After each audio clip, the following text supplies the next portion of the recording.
राधे राधे। हरे कृष्णा दोस्तों, क्या आप जानते हैं कि बैसाख मास में एक छोटा सा पंखा दान करने से भी मोक्ष मिल सकता है।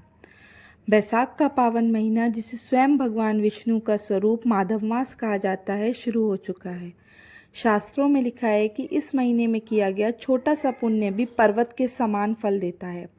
आज की इस वीडियो में हम जानेंगे बैसाख माहात्म्य का तीसरा अध्याय, जिसमें नारद मुनि ने राजा अम्बरीश को बताया कि कैसे छोटी छोटी वस्तुओं के दान से मनुष्य 7 जन्मों के पापों से मुक्त होकर मोक्ष पा सकता है। जब राजा अम्बरीश ने आश्चर्यचकित होकर पूछा कि बैसाख ही भगवान को इतना प्रिय क्यों है, तब नारद जी ने कहा, राजन, जैसे विद्याओं में वेद, मंत्रों में ओमकार श्रेष्ठ है, वैसे ही सब महीनों में बैसाख श्रेष्ठ है। भारतवर्ष में जन्म लेना और भगवान की भक्ति पाना दुर्लभ है, लेकिन बैसाख में सूर्योदय से पूर्व स्नान और भगवान वासुदेव का पूजन करना मनुष्य के जन्म को सफल बना देता है। थोड़े से परिश्रम से महान फल मिलना ही इस मास की विशेषता है।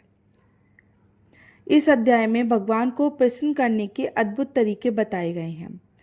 जो ब्राह्मण को सुंदर बिस्तर दान करता है और सोए हुए ब्राह्मण को पंखा झलता है, उसका शरीर निरोग रहता है और वे योगियों को दुर्लभ मोक्ष प्राप्त होता है।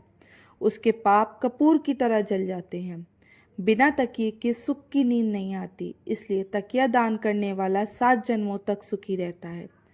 चटाई दान करने वाला संसार के दुखों से वैसे ही अलग रहता है जैसे जल में पड़ी मछली।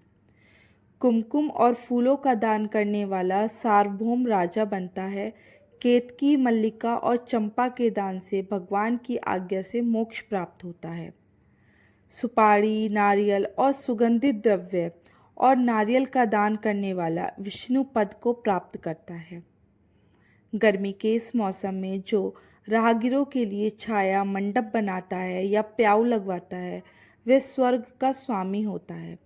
शास्त्रों में बताया गया है कि प्याऊ लगवाना, पीपल का वृक्ष लगाना, तीर्थ यात्रा और जलदान, ये सब उत्तम संतान के समान फल देते हैं।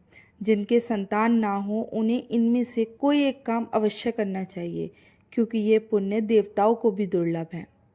भक्तों, जीवन का कोई भरोसा नहीं है, इसीलिए इस शरीर का उपयोग पुण्य कमाने में करें।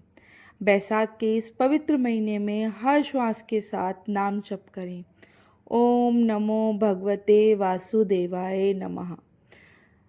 अगर आपको ये वीडियो अच्छी लगी हो तो वीडियो को लाइक करें, शेयर करें और ऐसे ही भक्ति से जुड़ी वीडियो के लिए मेरे चैनल को सब्सक्राइब ज़रूर करें।